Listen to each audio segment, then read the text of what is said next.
Hello दोस्तों, आज हम यहाँ पर बात करेंगे अकाउंटेंसी के टॉपिक की, जो कि है हमारा फाइनल अकाउंट एंड एडजस्टमेंट। इससे रिलेटेड क्वेश्चंस हम डिस्कस करेंगे। आपको वीडियो पसंद आए तो वीडियो को लाइक कीजिए, फ्रेंड्स के साथ शेयर कीजिए, और किसी भी तरह की कोई भी क्वेरी हो तो प्लीज़ ज़रूर बताइएगा। इसके साथ ही साथ आप चैनल पर नए हैं तो प्लीज़ चैनल को सब्सक्राइब कर लीजिएगा और साथ ही बेल आइकन पर क्लिक भी जरूर कीजिएगा, जिससे कि आने वाले वीडियो का नोटिफिकेशन आप तक पहुँच जाए। स्टार्ट करते हैं। देखिए, सबसे पहले क्वेश्चन है हमारा, schedule third part second of the companies act 2013 deals with which one of the following. बताइए किसके साथ ये डील करता है। Format of balance sheet, format of profit and loss account, format of trading account, format of cash flow. Static question है।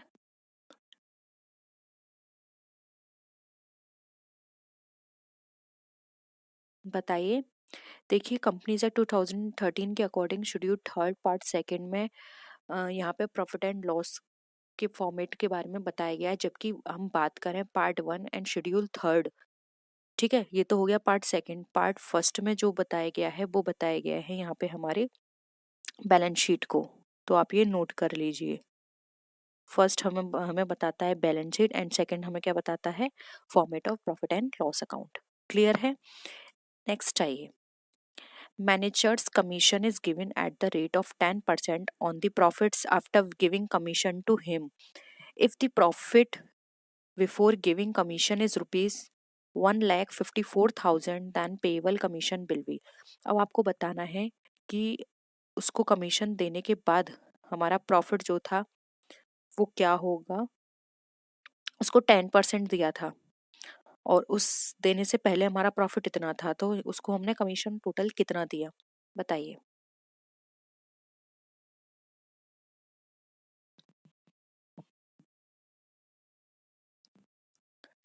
देखिए, इसका एक फॉर्मूला, इस तरह का क्वेश्चन बहुत आता है तो आप फॉर्मूला नोट कर लीजिए। इस तरह के फॉर्मूला निकालते हैं हम। कमीशन इक्वल टू, पहले तो हमें नेट प्रॉफिट लिखना है। नेट प्रॉफिट कौन सा वाला, before commission charge, before charging सच कमीशन, यानी कि बिफोर वाला। ठीक है। उसके बाद हमें यहाँ पे मल्टीप्लाई करना है rate of commission divided by, अब आपको यहाँ पे 100 तो करना ही है, साथ में आपको प्लस करनी है रेट ऑफ कमीशन। आपकी रेट ऑफ कमीशन कितनी है, तो देखिए यहाँ पर हम इसको इस तरह से लिख लेते हैं। हमारा बिफोर चार्जिंग कमीशन कितना था, हमारा अमाउंट 1,54,000, मल्टीप्लाई किससे करना है, rate of commission 10%, 100 plus rate of commission यानी कि 10। तो यहाँ से हमारा क्या आंसर निकल कर आएगा, 110 है। ठीक है, इसमें ऐड कर दिया तो यहाँ पे हो गया 110। डायरेक्ट इसको 110 ही लिख लीजिए तो काटने में आसानी होगी। 154,000 मल्टीप्लाई बाय 10, 110। तो देखिए, अब इसको यहाँ से, इसको आप पहले मल्टीप्लाई करके इसको डिवाइड करेंगे तो यहाँ पर आपका जो आंसर निकल कर आएगा वो निकल कर आएगा आपका 14,000। और यहाँ पर कमीशन ही पूछा गया है, आपको बाद में नेट प्रॉफिट नहीं पूछा गया कि उसके बाद नेट प्रॉफिट कितना होगा, आपको डायरेक्ट कमीशन पूछा गया है। तो यहाँ पे ऑप्शन 1 हमारा राइट आंसर हो जाएगा। इस तरह के बहुत आते हैं, तो इन इन क्वेश्चंस पे आप ज़्यादा से ज़्यादा ध्यान दीजिए, क्योंकि बहुत ही कम चीज़ें हैं जो कि आपको ध्यान में देनी है, और लेकिन वो एग्जैक्ट वैसी ही एग्जाम में पूछी जाती हैं। ठीक है, तो कुछ चुनिंदा न्यूमेरिकल्स हैं जो कि रिपीट होते हैं बार बार। नेक्स्ट देखिए, loan on mortgage is shown इन, आपने कोई लोन लिया मॉर्गेज पे, वो कहाँ पे शो किया जाता है, liability side of balance sheet, asset side of balance sheet, debit side of P and L account, credit side of P and L account. बताइए।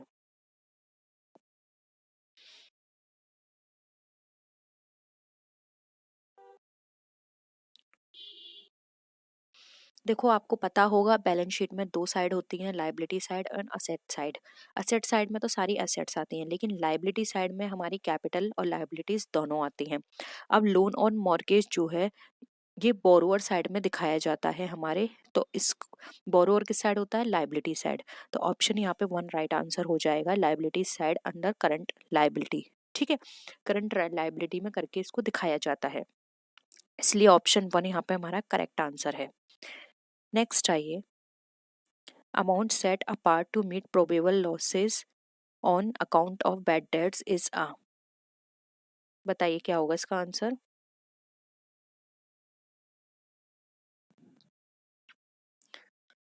जो भी आपके बैड डेट है फ्यूचर में जो होने वाले हैं उनको मीट आउट करने के लिए आप कुछ अमाउंट बचा के रखते हैं, उसको क्या बोलते हैं, लाइबिलिटी, रिजर्व, प्रोविजन या कंटिजेंट लाइबिलिटी।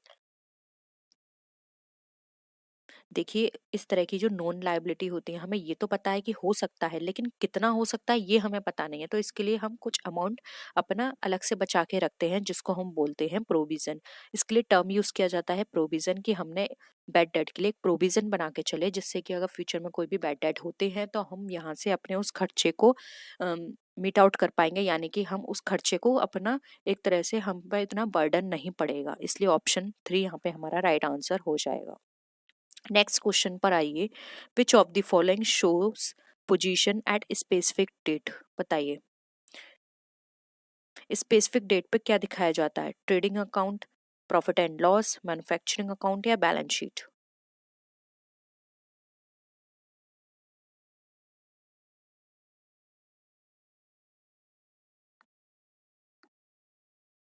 बताइए।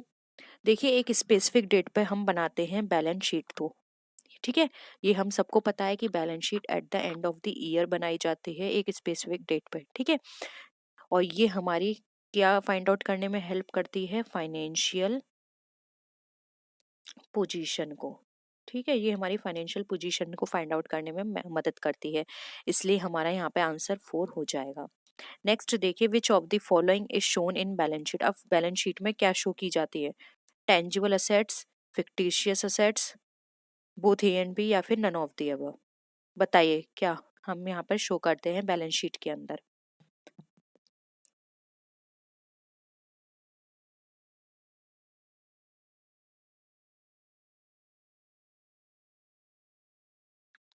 देखिए, इसके अंदर हम टेंजिबल इंटेंजिबल दोनों दिखाते हैं, और जो हमारी फिक्टिशियस असेट्स होती हैं वो टेंजुअल असेट्स के अंदर ही कंसिडर की जाती हैं, इसलिए बोथ ए एंड बी हमारा राइट आंसर यहाँ पे हो जाएगा।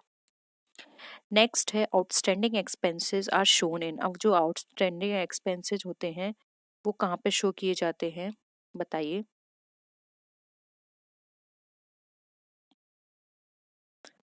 ट्रेडिंग अकाउंट में, प्रॉफिट एंड लॉस अकाउंट में, liability side of balance sheet या फिर asset side of balance sheet. किस साइड हम आउटस्टैंडिंग एक्सपेंसेस को दिखाएंगे।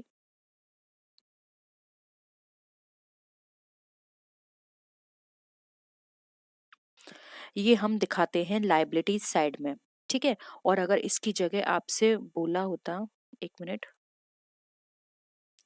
प्रीपेड एक्सपेंसेस अगर आपसे बोले होते तो ये हम दिखाते यहाँ पे असेट साइड में, ठीक है, ये हम दिखाते हैं असेट साइड में और ये दिखाए जाते हैं हमारे प्रीपेड साइड में, तो ऑप्शन यहाँ पर इसका 3 हो जाएगा। नेक्स्ट देखिए, prepaid rent appearing in trial balance should be shown in. अब प्रीपेड रेंट को ट्रायल बैलेंस में दिखाया गया है, तो ये कहाँ पे शो किए जाएंगे। ये क्वेश्चंस या इस क्वेश्चन से रिलेटेड कॉन्सेप्ट भी मैं आपको अच्छे से समझा चुकी हूँ कि आउटस्टैंडिंग और प्रीपेड का क्या ट्रीटमेंट होता है, और बैलेंस ट्रायल बैलेंस के अंदर दिखाते हैं तो क्या ट्रीटमेंट, और ट्रायल बैलेंस के बाहर दिखाते हैं तो किस तरह का ट्रीटमेंट होता है। बताइए, ट्रेडिंग अकाउंट में होगा, प्रॉफिट एंड लॉस अकाउंट में, liability side of balance sheet या फिर asset side of balance sheet. बताइए। देखिए, प्रीपेड रेंट अभी मैंने आपको बताया ये ट्रायल बैलेंस के अंदर दिखाया गया है, इसलिए ये सिर्फ और सिर्फ asset side of balance sheet दिखाए जाएंगे, ठीक है। ऑप्शन यहाँ पे 4 हमारा राइट आंसर है। नेक्स्ट है, क्लोजिंग स्टॉक जो है वो हमारा एडजस्टमेंट में दिया हुआ है, तो बताइए वो हम कहाँ कहाँ दिखाएंगे। अब यहाँ पे ट्रायल बैलेंस ना देखिए, एडजस्टमेंट यानी ट्रायल बैलेंस के बाहर की बात की जा रही है, तो ट्रेडिंग अकाउंट में दिखाएंगे, asset side of balance sheet, both A and B या फिर नन ऑफ द अबव।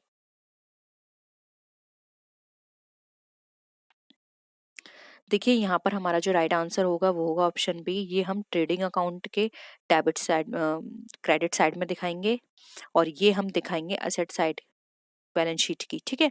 तो बोथ ए एंड बी हमारा करेक्ट आंसर है, और अगर ये ट्रायल बैलेंस के अंदर होते तो ये सिर्फ और सिर्फ बैलेंस शीट के अंदर दिखाए जाते असेट साइड में।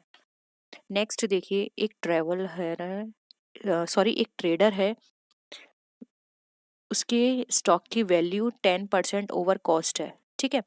अब यहाँ पे ओपनिंग स्टॉक उसका दिया हुआ है 27,500, then it cost would be, तब वो कॉस्ट क्या होगी? कॉस्ट से 10% ओवर है ओपनिंग स्टॉक, बताइए। तो हम इसको इस तरह से कह सकते हैं कि ओपनिंग स्टॉक, जैसे माना ओपनिंग स्टॉक उसका 100 है, और ये बोल रहे हैं कि 10% ऑफ ओपनिंग स्टॉक है उसका क्या, कॉस्ट। तो ये कितना हो जाएगा, प्लस 110, ठीक है। ये 10% दिया है ना कि 10, तो इसको हम ऐसे भी लिख सकते हैं, ओपनिंग स्टॉक हो गया उसका 100 और 10% ऑफ ओपनिंग स्टॉक है, तो plus 100 multiply by 10% divided by 100, तो ये कितना हो गया हमारा 110। तो अब यहाँ पर इसका आराम से आप निकाल लीजिए, 27,500 मल्टीप्लाई बाय 100 डिवाइडेड बाय 110। तो इसको अगर आप सॉल्व करेंगे, 2 से इसको काट लीजिए,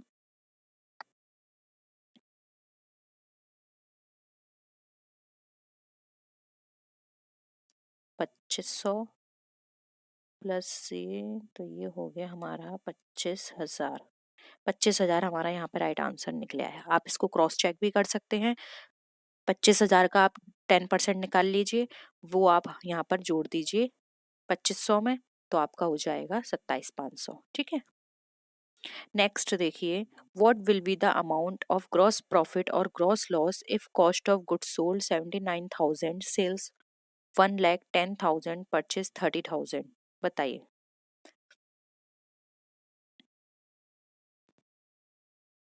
ग्रॉस प्रॉफिट और ग्रॉस लॉस की अमाउंट क्या होगी?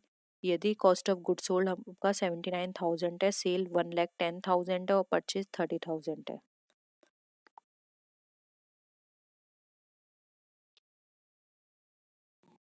निकालिए इसका आंसर कितना होगा।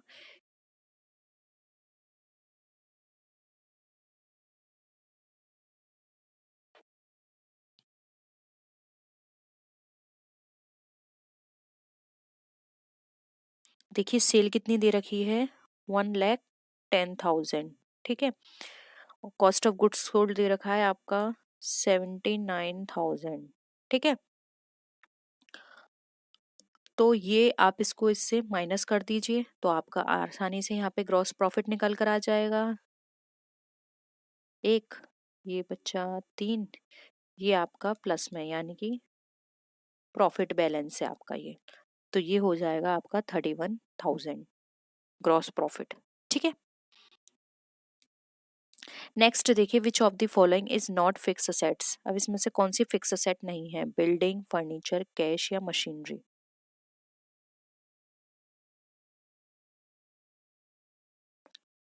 सिंपल है, देखिए फिक्स असेट्स वो असेट्स होती हैं जो कि लॉन्ग टर्म टेंजिबल असेट्स होती हैं, जिनको हम टच कर सकते हैं, ठीक है।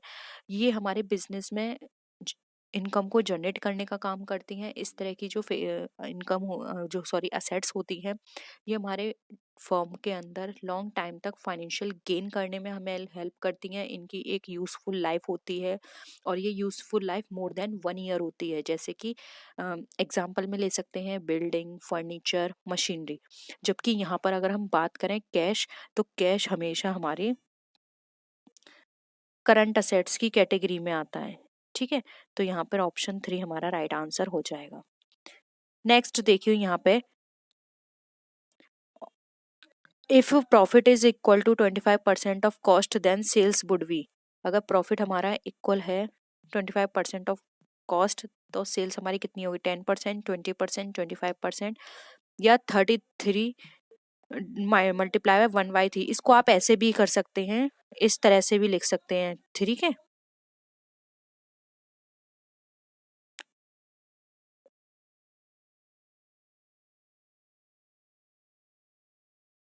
देखिए इसको सॉल्व करते हैं, कॉस्ट हमारी यहाँ पे कितनी दे रखी है, अगर हम कॉस्ट यहाँ पे मान के चले 100, ठीक है, तो प्रॉफिट यहाँ पर कैसे निकालेंगे हम, 100 मल्टीप्लाई बाय 25 डिवाइडेड बाय 100। ठीक है, तो यहाँ पर इस तरह से हमारा प्रॉफिट कितना निकल कर आ जाएगा, 25। तो हमारी सेल इसका मतलब कितनी हो गई, सेल हमारी हो गई 100 प्लस 25, तो ये हो गई हमारी सेल 125। तो इस हिसाब से आप निकाल सकते हैं प्रॉफिट परसेंटेज ऑन सेल्स। तो ये हो जाएगा profit multiply by 100 divided by sales. ठीक है, तो इसको ऐसे निकालेंगे, प्रॉफिट हमारा कितना है 25, यहाँ पर हमारा हो गया multiply by 100 divided by sales, तो सेल्स हमारी 125। अब आप इसको इससे डिवाइड कर दीजिए, 125 को 25 से डिवाइड करेंगे फिर मल्टीप्लाई बाय 100, तो यहाँ पर आंसर हमारा निकल कर आ जाएगा 20%। ऑप्शन 2 यहाँ पे हमारा करेक्ट आंसर है। क्लियर है, एक बार और समझें, देखिए माना हमारी जो कॉस्ट है वो हमारी 100 है, ठीक है, और इसमें बोला जा रहा है कि जो प्रॉफिट है इक्वल टू 25% ऑफ कॉस्ट है। ठीक है, तो प्रॉफिट हमारा आप ऐसे निकाल सकते हैं, कॉस्ट पे कॉस्ट 100, इस पर हम 25% निकालेंगे डिवाइडेड बाय 100, तो इस तरह से हमारी निकल कर आ जाएगा प्रॉफिट 25। ठीक है, सेल्स में हमारा प्रॉफिट इंक्लूड है 25, तो सेल्स में सेल्स हमने मानी हमारी 100, उसमें हमने ऐड कर दिया 25 को, तो टोटल हमारी सेल कितनी निकल कर आ गई 125। और इसका जो फॉर्मूला होता है वो होता है profit multiply by 100 divided by sale. तो प्रॉफिट हमारा कितना निकल कर आया था 25 मल्टीप्लाई बाय 100, और सेल हमारी कितनी निकल कर आई थी 125। ठीक है, इसको इससे आप डिवाइड करेंगे फिर मल्टीप्लाई करेंगे तो आपकी निकल कर आ जाएगी 20%। ठीक है, नेक्स्ट आइए,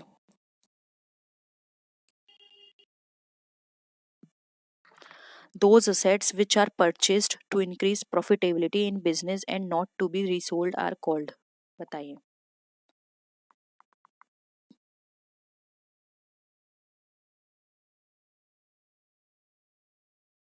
ऐसी असेट्स जो कि परचेज की जाती हैं प्रॉफिटेबिलिटी को इंक्रीज करने के लिए और वो सोल्ड नहीं होती, सोल्ड नहीं होती से मतलब ये है कि वो सोल्ड करने के पर्पज से नहीं खरीदी जाती हैं, तो उस तरह की एसेट्स हमारी कहलाती हैं फिक्स एसेट्स। क्योंकि फिक्स एसेट्स को हम इसलिए खरीदते हैं कि ये हमारी इनकम जनरेट करने में हमारी हेल्प करेगी, ना कि हम इस पर्पज से खरीदते हैं कि हमें इसको आगे सेल करना होगा। इसकी एक यूजफुल लाइफ होती है मोर देन 1 ईयर की, और ये हमें हमारी अर्निंग में हमें हेल्प करती है। ठीक है, तो यहाँ पर ऑप्शन 3 हमारा राइट आंसर हो जाएगा। नेक्स्ट देखिए, which of the following is not intangible assets, इसमें से कौन सी इंटेंजिबल असेट नहीं है, गुडविल, क्रेडिटर, कॉपीराइट या पेटेंट, बताइए।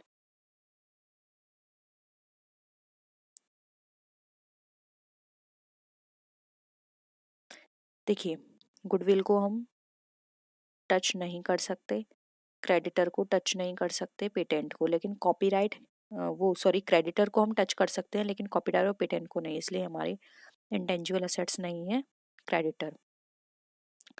नेक्स्ट देखिए, the nature of advance tax payment is, advance tax payment का नेचर बताइए। Assets, liability, prepaid expenses, revenue expenses, expenditure, बताइए। अब आप ये समझिए, आपने कहीं पे किसी को कोई एडवांस दिया है, ठीक है, तो वो आपके लिए क्या है, वो आपके लिए एक असेट की तरह ही तो काम करेगा। क्योंकि देखिए, जब भी हम एडवांस किसी को देके चलते हैं, इट मीन्स हमने वो ऑलरेडी पे कर दिया है, अब हमारी उस पर कोई भी किसी भी तरह की लाइबिलिटी नहीं है, और वो आगे एडवांस जो दिया है वो आगे के टाइम में हमें एक असेट की तरह काम करेगा, हमें उस टाइम वो चीज़ नहीं देनी पड़ेगी। ठीक है, और इस तरह की जो एडवांस टैक्स होते हैं ये हम असेट साइड में इसको शो करते हैं, इसलिए यहाँ पर हमारा ऑप्शन 1 राइट आंसर हो जाएगा। नेक्स्ट देखिए, unrealized dividend is shown under which of the following head in companies balance sheet, बताइए। Reserve and surplus, provision, current liabilities या फिर डिफरेंट आइटम्स।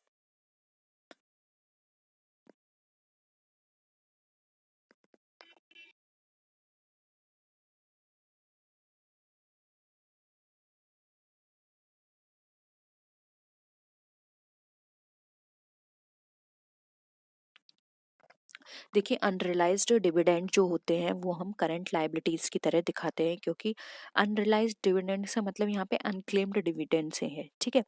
तो यहाँ पर हम इसको करंट लाइबिलिटीज में दिखाते हैं अपने बैलेंस शीट के अंदर। नेक्स्ट आते हैं, if the rate of gross profit is 25% on sale and cost of goods sold is 1 lakh, then the amount of gross profit will be. आपको यहाँ पे ग्रॉस प्रॉफिट का अमाउंट बताना है।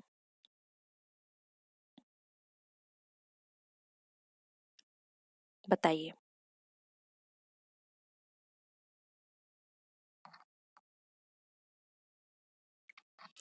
ग्रॉस प्रॉफिट कितना है आपका?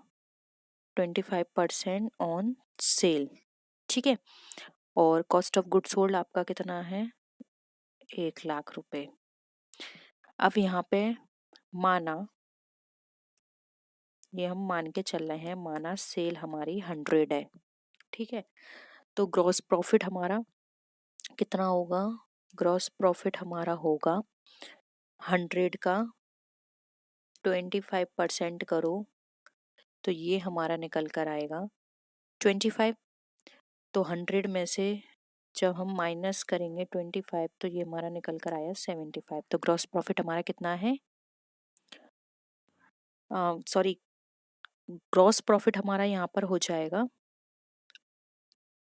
25, और ये जो 75 निकल कर आया है ये हमारी कॉस्ट हो जाएगी। तो यदि 75 रुपीज इक्वल टू 1 लाख है, देन 25 जो प्रॉफिट है हमारा वो इक्वल टू कितना होगा? तो देखिए कॉस्ट हमारी कितनी निकल, कॉस्ट हम ऐसे निकाल सकते हैं,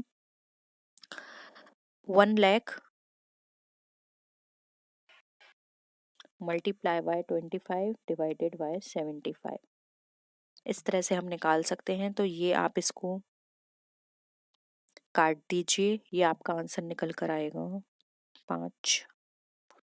5 से हम इसको काटेंगे तो ये आएगा,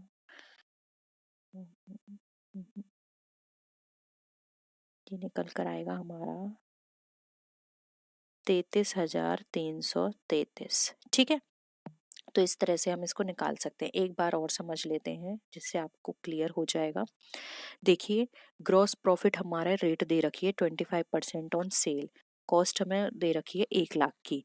तो हम ये एज्यूम करके चलते हैं कि जो सेल है हमारी 100 है, माना सेल हमारी 100 है, तो ग्रॉस प्रॉफिट कितना होगा? 100 का 25% निकालेंगे तो ये हमारा यानी कि 25 रुपये है, ठीक है। तो वहीं अगर हम यहाँ पे कॉस्ट निकाल के चलें अपनी, तो कॉस्ट हमारी कितनी आई? 100 - 25, तो कॉस्ट हमारी निकल कर आ गई 75, ठीक है। तो यदि 75 rupees equal to cost of 1 lakh है, तो वहां पे 25 प्रॉफिट इक्वल टू हमारा कितना होगा? तो इसको हम ऐसे निकाल सकते हैं, 1 lakh multiply by 25 divided by 75। तो इस तरह से हमारा 33,333 निकल कर आ जाएगा। ऑप्शन 4 राइट आंसर है। नेक्स्ट देखिए, unpaid calls is shown in balance sheet of the company. Unpaid calls कहाँ दिखाई जाती हैं? ऐसी जो कि अभी पेड नहीं हुई है, added to share capital, deducted from the called up capitals, under head current assets, under head current liabilities. बताइए। देखिए current assets and current liability मैं खुद ही हटा देती हूँ, ये तो बिल्कुल नहीं होगा। अब इन फर्स्ट और सेकंड में से आप बताइए क्या हो सकता है।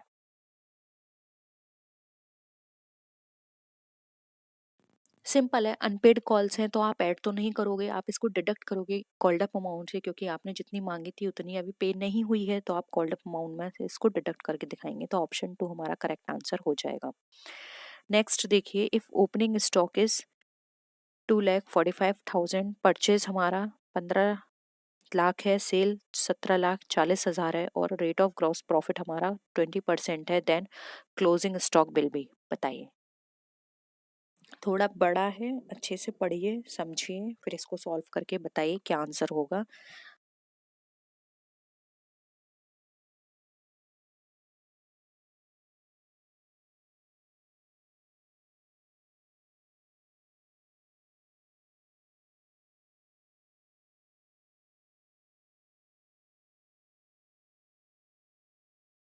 सॉल्व करें? देखिए ओपनिंग स्टॉक कितना है हमारा, 2,45,000, ठीक है। Purchase 15 lakh, sales 17,40,000।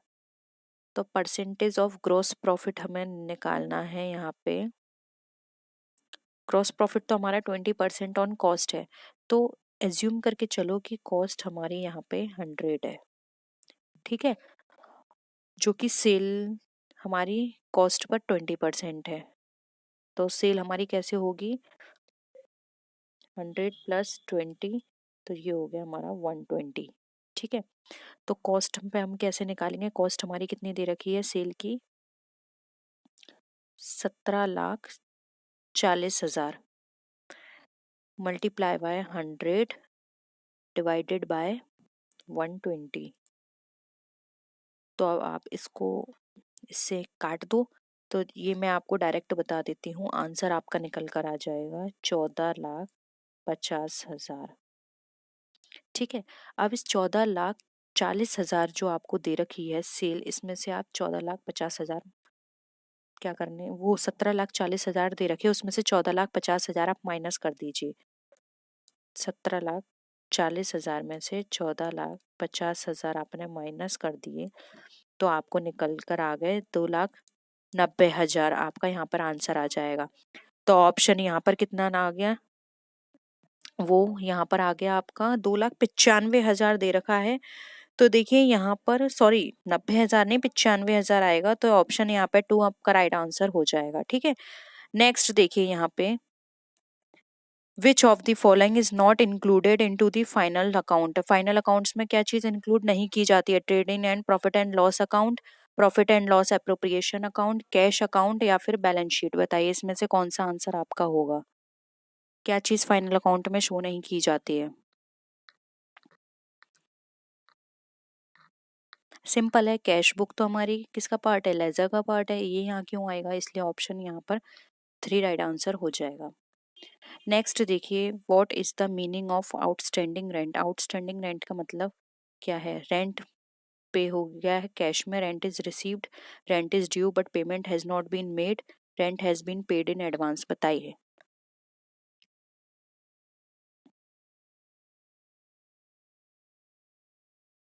देखिए आउटस्टैंडिंग का मतलब है कोई चीज जो कि हमने करवा ली है लेकिन अभी उसका हमने पेमेंट नहीं दिया है, ठीक है। उसका वो काम तो हमने ले लिया या हमने वो चीज यूज कर ली लेकिन अभी उसका अमाउंट हमने नहीं दिया है, तो ऑप्शन 3 हमारा राइट आंसर हो जाएगा। ड्यू तो है लेकिन अभी पेमेंट नहीं हुआ है, तो ऑप्शन 3 हमारा यहाँ पे करेक्ट आंसर है। तो यही थे आज के क्वेश्चंस। होप यहाँ पर सारे क्वेश्चंस आपको क्लियर हैं। किसी भी क्वेश्चन में या न्यूमेरिकल में आपको डाउट लगता है तो नीचे कमेंट सेक्शन में आप बता सकते हैं। हम नेक्स्ट वीडियो में फिर मिलते हैं आपसे, तब तक के लिए टेक केयर, बाय बाय।